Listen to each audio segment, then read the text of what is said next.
जैसे हम आलू ही उगाते हैं तो उसमें इतनी लेबर लग जाएंगी, जैसे डोली वगैरह निकालनी है, पैड बनानी है, तो उसमें दिक्कत आती है जैसे। जी। तो इसलिए जो मशीन है, जैसे आलू की बिजाई की मशीन है, आलू निकालने की मशीन है, उससे काम बहुत ही जल्दी हो जाता है। तो इसलिए इनका महत्व तो बहुत जरूरी है। इससे हमारा बहुत समय भी बचता है और लेबर भी बचती है। मैं 5 साल से मैं कर रहा हूँ। मैंने तो किसी तरह का, ना तो कोई यूरिया, डीएपी, किसी भी तरह की, ना कोई कीटनाशक, कोई स्प्रे नहीं करते।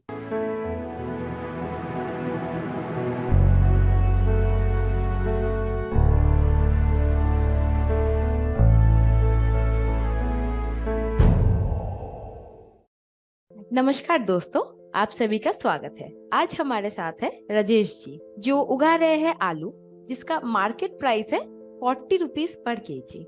हम जान लेंगे राजेश जी से कि वो कैसे अपने पैदावार को इतने महंगे प्राइस में सेल कर रहे हैं।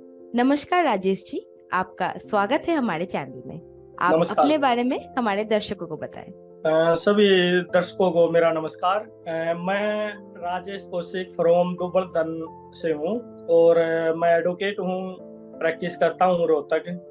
और अपने शौक के लिए, अपने जो फार्म है, मेरा 4 एकड़ का फार्म है गोवर्धन में, तो वहाँ पे मैंने फार्म बना रखा है। वहाँ पे सभी तरह की सब्जियां वगैरह उगाते हैं। तो सर, आप जब शुरुआत में खेती करते थे तब आप किस विधि से करते थे और कौन कौन से चैलेंजेस का आपको सामना करना पड़ा था सर? इसमें ऐसा है जी, मैं बचपन में तो जैसे गांव में रहते थे, तो उस टाइम पे तो हम जैसे धान वगैरह है, गेहूं है, बाजरा है, तो वो हम करते थे। लेकिन अब 15-20 साल से जैसे गांव से टचिंग में नहीं थे, तो फिर अब क्या है, अब दोबारा मैंने वहाँ पे ऑर्गेनिक तरीके से स्टार्टिंग किया था, ये लगभग 5 साल पहले। तो उस टाइम पे जैसे मेरे आसपास में जैसे मैंने सर्वे किया, जैसे गेहूं वगैरह है, तो गेहूं में कितना खाद डलता है, आसपास में यही फसलें होती हैं।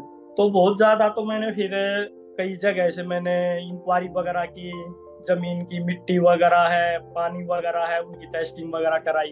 फिर मैंने खेत में जैसे गोबर का खाद वगैरह है वो डालना स्टार्ट कर दिया। तो स्टार्टिंग में मैंने लगभग 200 ट्रॉली 4 एकड़ में डाली थी। उसके बाद मेरे को कोई दिक्कत नहीं हुई, न कुछ डालने की आवश्यकता पड़ी है अब तक। मतलब अब एक बार डाला था, अभी 5 साल हो चुके हैं। बस इसमें इतना है कि मैं जैसे अब जो बारिश का मौसम है या गर्मी में जब खेत खाली होता है, तो हमारी खाद उगा देता हूँ खेत में, और उसको फिर बा देते हैं रोटावेटर वगैरह से। बस इसके अलावा और कुछ नहीं डालते। तो सर, अभी आप आलू के अलावा और क्या क्या फार्मिंग कर रहे हैं? आलू के अलावा जी, मैंने 1 एकड़ में 170 वृक्ष लगाए हैं, सफेद चंदन के लगाए हैं। 1 एकड़ में अपना किन्नू है, और मिक्स फ्रूट लगे हुए हैं। ये तो है फ्रूटों में। फिर ये सब्जी वगैरह हैं, तो अभी जैसे अभी भिंडी स्टार्ट हो चुकी है, अपनी भिंडी अच्छी लग रही है। प्याज अभी निकाला है। तो ये साथ के साथ चलती रहती है उनके हिसाब से। मूली, गाजर, शलगम वगैरह वो भी हम पोटाटो के साथ करते हैं। तो सर, अभी तो फार्मिंग में बहुत सारे नए तरह के मशीनरीज आ गए हैं, तो आपके हिसाब से पोटैटो फार्मिंग में इनका क्या इम्पोर्टेंस है और आप किन मशीनों का इस्तेमाल करते हैं अभी फार्मिंग के लिए सर? जी जी जी मैम, देखो, अपनी सुविधा के लिए जो मशीनें हैं वो बहुत जरूरी हैं। जैसे हम आलू ही उगाते हैं, तो उसमें इतनी लेबर लग जाएंगी, जैसे डोली वगैरह निकालनी है, पैड बनानी है, तो उसमें दिक्कत आती है जैसे। जी। तो इसलिए जो मशीन है, जैसे आलू की बिजाई की मशीन है, आलू निकालने की मशीन है, उससे काम बहुत ही जल्दी हो जाता है। तो इसलिए इनका महत्व तो बहुत जरूरी है। इससे हमारा बहुत समय भी बचता है और लेबर भी बचती है। तो सर, इतने सालों से तो फार्मिंग एक परंपरा रही है हमारे इंडिया में, और जी बहुत जी। सारे किसान भाई हैं जो इन परंपराओं को मानते हुए भी अभी भी वो सेम ही फार्मिंग कर रहे हैं। तो उनको ऑर्गेनिक फार्मिंग में शिफ्ट होने में क्या प्रॉब्लम हो सकता है? मैम, मैं बहुत कोशिश कर रहा हूँ, काफी मित्र जुड़े हैं मेरे से। तो मैं उनको समझाता हूँ कि मैंने तो बहुतों को भी ये बोला है कि आप एक बार एक फसल, जैसे मैं करता हूँ या मैं बताता हूँ, उस हिसाब से करके देखो। तो जिन बंदों ने किया है तो उनको फायदा ही हुआ है, नुकसान नहीं हुआ है। तो सभी को बताते हैं कि घर में जैसे गाय है, भैंस है, अगर एक गाय एक भैंस है, तो भी आप 3-4 एकड़ में आराम से ऑर्गेनिक कर सकते हो। बाहर से कुछ भी डालने की जरूरत नहीं है खेत के अंदर। बस इतना ही है, खेत के अंदर जो भी खरपतवार है और अदर जो भी कुछ घास फूस जो भी उगता है, उसको खेत की मिट्टी में ही मिला दो, उसको आग वगैरह मत लगाओ। तो आग लगाने से हमारे जीवाणु भी मरते हैं और जो खेत है वो एक किस्म से बंजरी हो जाता है वो। फिर हमने बार बार ज्यादा यूरिया, डीएपी वगैरह केमिकल डालने पड़ते हैं। अगर हमारे खेत के अंदर जो भी घास फूस है उसको अपनी मिट्टी के अंदर ही हम मिला देते हैं जी। तो हमने खाद हमारी अपने आप ही तैयार हो जाती है। तो जितनी भी गली सड़ी चीजें हैं वो डाल दो, कुछ भी डाल दो, मतलब जो भी खेत के अंदर बाहर से भी लाके डाल सकते हो। जी। कोई भी पूली है किसी भी तरह की, जैसे बाजरे की है और ये अपने धान वगैरह है, पराली, कुछ भी डाल दो, लेकिन गला सड़ा के खेत में डाल दो। बस इतना ही करना है। और इसमें बाहर से तो मैं 5 साल से मैं कर रहा हूँ, मैंने तो किसी तरह का न तो कोई यूरिया, डीएपी, किसी भी तरह की न कोई कीटनाशक कोई स्प्रे नहीं करते। बस गौमूत्र, आक, नीम, भांग, धतूरा को उबाल के छिड़काव कर दो। इतनी छोटी छोटी चीजें और ये हमारे खेत में आसपास ही मिल जाती है, उनका छिड़काव करते रहो तो किसी तरह की कोई बीमारी नहीं आएगी। अगर हम इनको जमीन में मिला देते हैं तो उसमें कोई जिंक है, कैल्शियम है, या किसी भी तरह की जमीन में जो प्रॉब्लम है वो सारी की सारी सोल्व हो जाएगी जमींदार की। लेकिन किसान को सब्र नहीं है, वो बस वो उसके दिमाग में यही है कि आपने डीएपी नहीं डाला तो कुछ नहीं होगा खेत में, आपने यूरिया नहीं डाला, आपकी बार 2 कट्टे डाले हैं, अगली नेक्स्ट टाइम 3 डालेंगे, 4 डालेंगे, 5 डालेंगे। जी। तो ऐसे ही उससे जमीन खराब होती जा रही है। लेकिन जो खेती बाड़ी है क्या, जो भी गंद मूल जो भी बचता है वो खेत में डाल के बाद दो, पानी डाल दो, गल जाएगा, उसी में सब कुछ है। तो अगर देखा जाए, आदमी समझे, किसान समझते नहीं है। हम तो बहुतों को बताते हैं लेकिन फिर भी बस वो उसी में जुड़े हुए हैं। बस मैं गांव में जाता हूँ, मेरे को तो ये भी बोलते हैं, भाई तू कहाँ का वकील है, तू अपनी प्रैक्टिस करना। हमारे बाप दादा से हमें गेहूं बाजरा बोते आ रहे हैं, अब तो और कुछ करा होगा क्या है। ऐसे ही बातें होती रहती है मैम इसमें। तो फिर भी अगर जमींदार जो भी अपने किसान भाई हैं जो ऑर्गेनिक में आए, तो ऑर्गेनिक है एक किस्म से जीरो बजट की खेती। इसमें हमने यही कोशिश करनी चाहिए कि कम से कम खर्चा लगे। बस अपने जैसे गाय रख लो, अपने जीवामृत वगैरह बना लो, कुछ भी बना लो, बस गली सड़ी चीज या कुछ भी गला सड़ा के डाल दो। तो सर जैसे कि आप बता रहे थे कि आजकल ऑर्गेनिक आलू का बहुत ज्यादा डिमांड है लोगों में, लेकिन इसका प्राइस भी बहुत ज्यादा है। तो प्राइस ज्यादा होने के बावजूद भी ग्राहक क्यों इसको ज्यादा पसंद कर रहे हैं आम आलू के मुकाबले? मैम इसमें प्रॉब्लम नहीं है कुछ भी। जैसे जो अपना सादा आलू है, जो मीठा आलू बोलते हैं, वो 10-20 रुपए केजी मिल जाता है आराम से, और इसका पूरे साल रेट यही रहता है 10 और 20 के बीच में। लेकिन जैसे पहाड़ी आलू है वो 40-50 तो नॉर्मल ही रहता है, चाहे गर्मी में या सर्दी में। तो उसकी डिमांड इसलिए है क्योंकि वो कम एरिया में है अभी, क्योंकि उसका ट्रांसपोर्ट लगता है। जब धीरे धीरे यहाँ हमारे किसान भी ज्यादा लगाने लग जाएंगे तो रेट अपने आप धीरे धीरे डाउन आ जाएंगे जी। तो यही प्रॉब्लम है उसमें। जैसे अभी ऑर्गेनिक है, ऐसे ही पहाड़ी आलू है, ऐसे ही सेम आप ऑर्गेनिक मान के चलो। तो आलू कितने लोग उगाते हैं, बहुत ही कम उगाते हैं। दूर दूर तक कोई एक आधा फार्म मिल जाता है, कोई धोखा करता है, कोई कुछ करता है। तो धोखाधड़ी भी ऑर्गेनिक नाम से बहुत ज्यादा चलती है। बिल्कुल। इसीलिए इसकी डिमांड है। जैसे मैं भी 2 एकड़ में ही लगाता हूँ, तो लेकिन मेरे से बस वो सारा ही निकल जाता है, कोई नहीं बचता। तो सर हमने देखा है कि जहाँ किसानों को मंडी में अपना जो नॉर्मल आलू वो बेचते हैं, उनको उसका दाम ठीक से नहीं मिल पाता है, वही आप इतना महंगा अपना आलू बेच रहे हैं। तो इसके पीछे क्या आपने मार्केटिंग स्ट्रेटेजी फॉलो किया था सर? जी, मैं तो जो मेरा जो अनुभव है जो पिछले 5 साल का, तो मैं तो सभी को यही कहना चाहता हूँ कि जो ऑर्गेनिक करना चाहते हैं ना जमींदार, जो भी मेरे किसान मित्र हैं, वो सबसे पहले तो उतना ही करे कि जितना उनके घर की खपत है। जैसे गेहूं वगैरह जितनी उनकी 1 साल की जो खपत है उतना ही उगाए।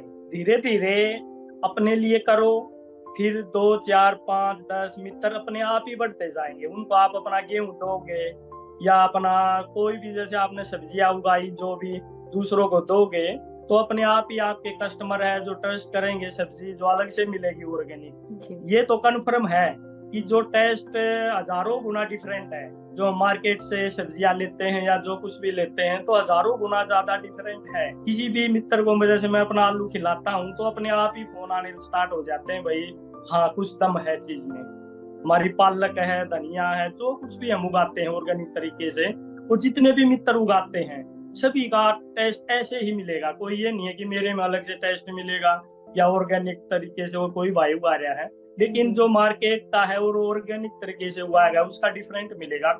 आदमी खाते ही बता देता है कि हाँ कुछ दम है चीज, तो उसकी मार्केट अपने आप ही बढ़ती चली जाएगी। उसी हिसाब से किसान भाई अपनी पैदावार बढ़ा दें। और जिसकी डिमांड हो, मैं ये नहीं बोलता कि आप पोटाटो ही करो, तो जरूरी नहीं कि आलू के पीछे ही पड़ो भाई मेरे को आलू को फायदा हो रहा है, हो सके आपको नुकसान हो जाए। आपको अगर गेहूं ही आप उगा रहे हो तो आप गेहूं उगाओ, आपकी गेहूं की खपत है, गेहूं उगाओ, सरसों की है, सरसों है, ऑर्गेनिक तरीके से उगाओ, लेकिन 1000, 2000, 3000 रुपए तक प्लस में मिलता है जो MSP रेट है उससे। तो सर अब हम ये जान लेंगे कि खेती से लेकर मार्केट में अपने पैदावार को बेचने तक का जो इन्वेस्टमेंट और प्रॉफिट है उसके बारे में आप हमारे दर्शकों को जरा बताएं सर। जी जी, देखिए जी, जैसे हमें कोई भी, जैसे 4 एकड़ में मैं लगभग खेती करता हूँ, तो 2 एकड़ में तो मैंने बाग लगा रखा है, जो चंदन वगैरह है और अंजीर वगैरह है, सेब, आम, काफी फल फ्रूट के पौधे लगे हुए हैं। तो 2 एकड़ में जैसे हम जैसे आलू लगा देते हैं, कुछ टमाटर, प्याज, जो कुछ भी हम लगाते हैं, तो उसमें क्या है कि जो भी खेत की जो घास फूस, जो भी खरपतवार है, उसी को बा के उसको तैयार कर देते हैं, और उसमें तैयार करते वक्त हम डाल देते हैं चूना। तो पर एकड़ के हिसाब से 40-50 केजी आप इसमें चूना डाल के हम इसकी तैयारी कर देते हैं। इसमें 50 से 1 क्विंटल तक सरसों की खली डाल देते हैं। इसमें आप ये मान के चलो मैम कि जैसे 50 केजी लगभग 1200-1300 रुपए की सरसों की खली मिल जाती है इसमें। और ये 10 केजी का एक जो कट्टा आता है छोटा चूने का, ये लगभग आता है ये 100-110 रुपए का, ये 90 रुपए का मिल जाता है, वो 8-10 केजी के हिसाब से है। तो ये आप कुल मान लो 500 रुपए का, तो आपका ये लग गया ज्यादा से ज्यादा 500-600 रुपए का, और ये मतलब 2000 रुपए की आपका खरपतवार जो भी आपने जो उसको डाला है खाद, ये लग गया। उसके बाद हमारा जो बीज है, तो लगभग ये मान के चलो जो बीज उसके हिसाब से, मशीन के हिसाब से है, कुछ मशीनें 10 क्विंटल बो देती हैं, कुछ 15 क्विंटल बोती हैं, वो पैड के हिसाब से जी। तो फिर वो जो हमने जो आलू का बीज जो हमारे पास है तो ठीक है, नहीं हमने मार्केट से वो परचेज करना होता है। तो उसके बाद बस हम इसको तैयार करके पानी वानी लगा के और इसको रेडी करके हम आलू बुआ दिया, प्याज, टमाटर, जो भी सीजन वाइज है डालते सभी में सेम ही है।